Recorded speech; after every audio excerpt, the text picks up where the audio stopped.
Do you want to get 4.55 or even higher in TOEFL writing, but you just can't? When people come to me for help with TOEFL writing after reviewing all other sections, I also often find problems with academic discussion writing too.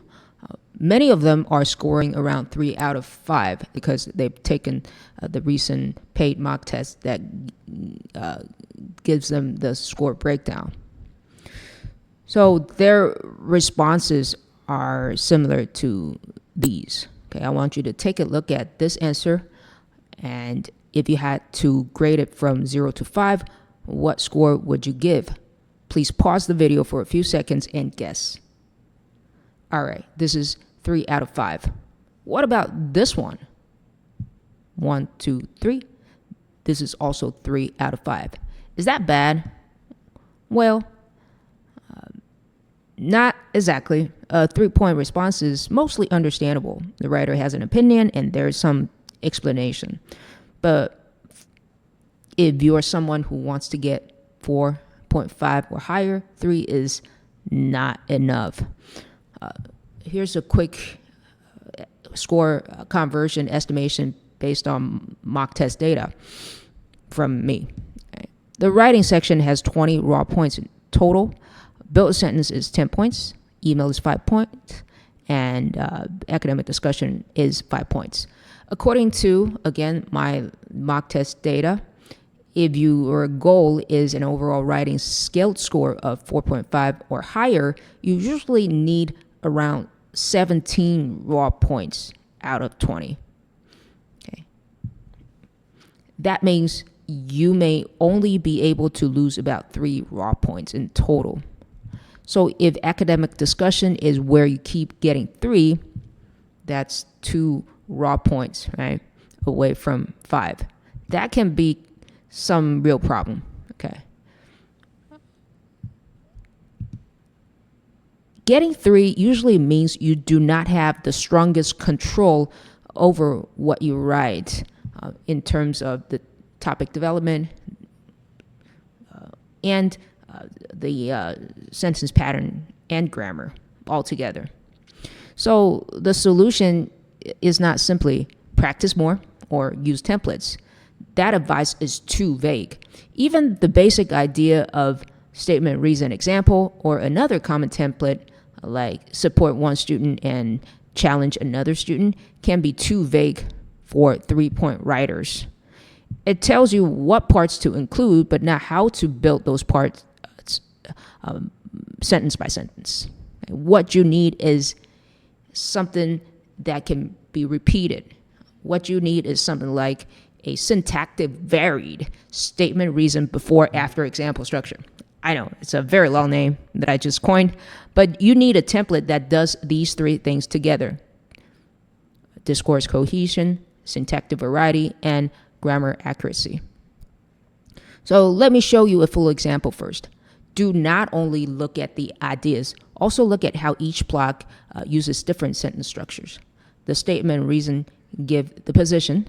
The before example basically say that in the past, doctors were not warm, so patients shared little information, and it also explains why. The after example shows that now doctors are warmer, so patients share more information, and it explains why. That contrast gives the response clearer development.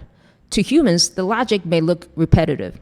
Doctors were not warm, patients didn't share. Now doctors are warm, patients share.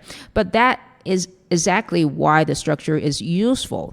This is a sort of AI visible topic development or discourse cohesion. All right. Before I break down the sentence patterns in the example, let me explain what syntactic variety means. Syntactic variety does not mean using more transition words. It means using different sentence structures. Sentences like I think, this is because, for example, and also are useful, but they're basic patterns. By definition, they do not add much syntactic variety. The scoring system is looking for different kinds of sentence structures that are less likely to happen in a sense. So in this video, we are not just trying to make the sentences longer. We're trying to build real structural variety into the response. So how do we do that?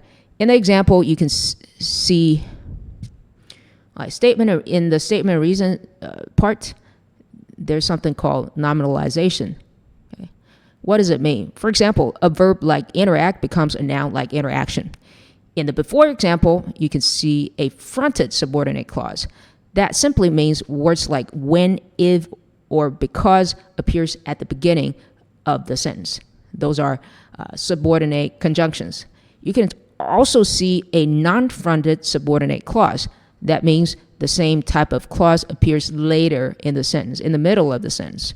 To many students, these are the same. They mean the same.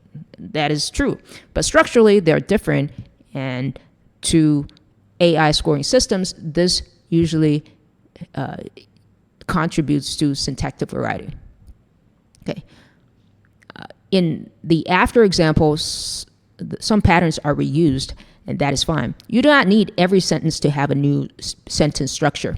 In most responses, around 3 to 4 different patterns is enough.